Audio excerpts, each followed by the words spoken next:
He left behind the largest empire on earth, 25 million people, 3 continents, a treasury overflowing with gold. Suleiman the Magnificent had built a civilization that seemed eternal. It took less than 50 years to start coming apart. Not through invasion, not through conquest, through something far more dangerous, the men who came after him. This is how the greatest empire in the Islamic world began to fall apart from the very top. To understand what went wrong, you need to understand one decision Suleiman made near the end of his life. He had a son named Mustafa. By every account, Mustafa was capable, popular with the army, respected, exactly the kind of heir the empire needed.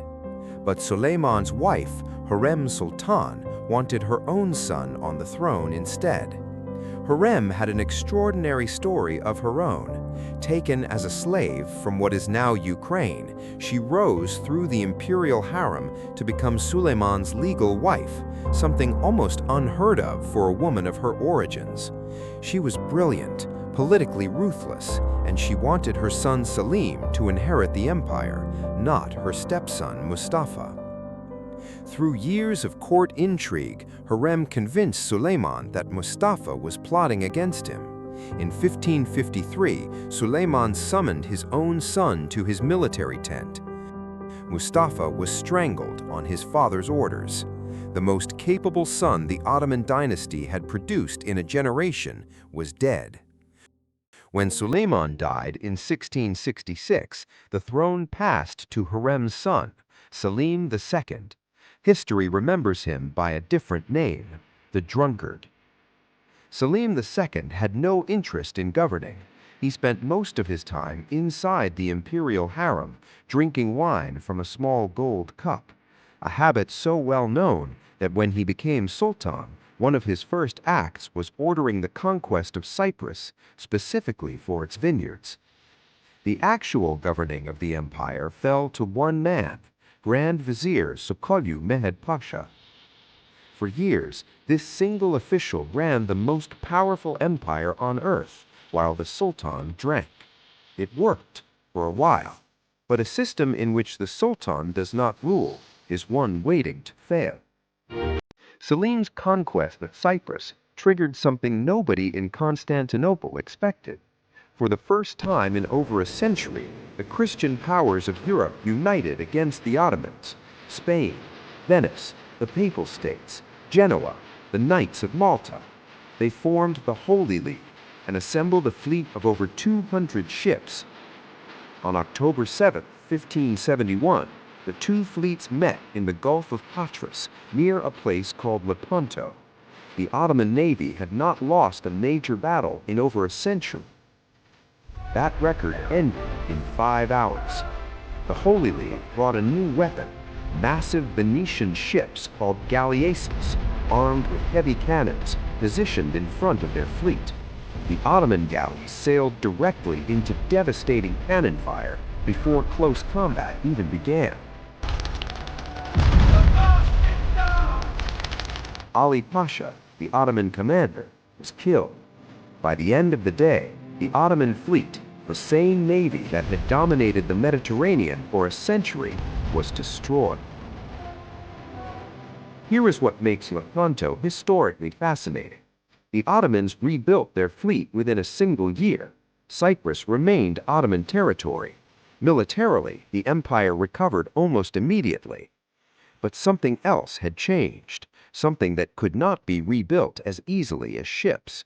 For the first time in living memory, Europe had proven the Ottomans could be defeated.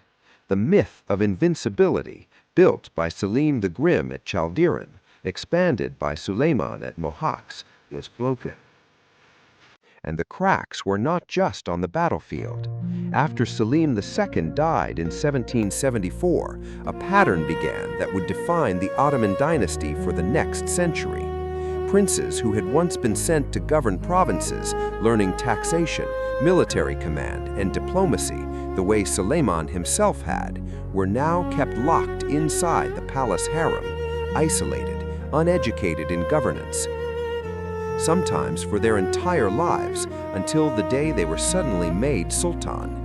Imagine spending 30 years in a gilded cage, then being handed an empire of 25 million people with no preparation at all. This was not one bad sultan, this was a system. With weak sultans came a power vacuum, and into that vacuum stepped the women of the imperial harem, a period historians call the Sultanate of Women. For over 100 years, mothers, wives, and concubines of sultans wielded extraordinary political power, sometimes ruling in all but name, while the official sultan remained a figurehead. This was not inherently weakness. Some of these women were brilliant administrators, but it was a symptom, proof that the formal structure of power no longer matched where power actually lived. Meanwhile, the office that had been built to support strong sultans, the Grand Vizier, grew to fill the gap.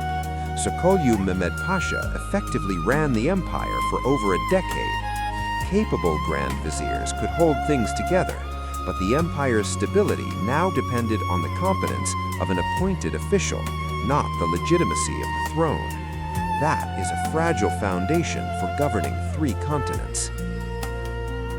There was one more factor, one that had nothing to do with palace politics at all. The world outside the empire was changing faster than the empire itself. European armies were adopting new firearms, new tactics, new fortification designs at a rapid pace.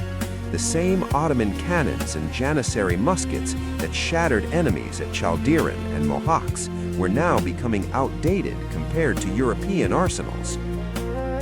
European trade routes around Africa to Asia bypassed the overland routes the Ottomans had controlled for centuries, quietly draining away a major source of imperial wealth.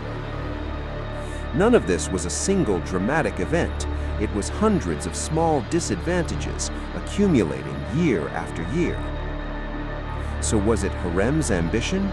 Was it Selim the Sot's wine cup? Was it the cannons at Lepanto, the harem system, the trade routes? The honest answer is, it was all of it, happening at the same time.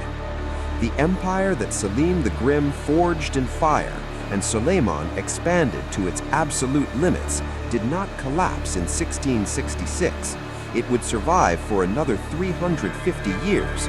But the version of the Ottoman Empire that could conquer Egypt in a year, that could march to the gates of Vienna, that could field the most feared cavalry and artillery on earth, that empire was already gone.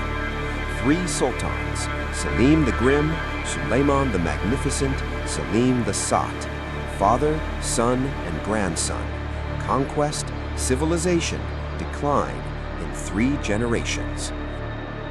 The empire Selim built with iron and fire had outlived the man who could hold it together. Subscribe to the Crimson Standard for more stories history forgot to tell. We've covered the rise, we've covered the peak. Next, we go further east to an empire that few in the West have ever heard the full story of.